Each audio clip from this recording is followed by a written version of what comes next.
Bueno, y también continuando con la información de la próxima titular del Ejecutivo local, anunció la realización de un concierto el cual estará dedicado a las mujeres. Con el fin de combatir la violencia contra las mujeres y respetar sus derechos en la capital, la jefa de gobierno electa Claudia Sheinbaum anunció un concierto el próximo 15 de diciembre en el Zócalo capitalino, el cual empezará a las 16 horas y contará con la presencia de artistas como Eli Guerra, Cecilia Toussaint, María Daniela y su sonido láser y Lila Downs. Inicia con este concierto una campaña contra la violencia de género, pero no es lo único que vamos a hacer. Hay un programa muy ambicioso de prevención y atención de la violencia. Entonces ya en su momento lo vamos a presentar. Es muy grave lo que está ocurriendo en la ciudad, que ha llegado a este nivel de feminicidios.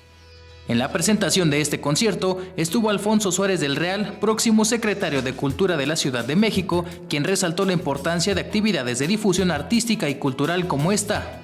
Con ello estaremos redondeando esa apuesta, esa propuesta para iniciar un proceso de visibilización, de integración y de respeto hacia las mujeres.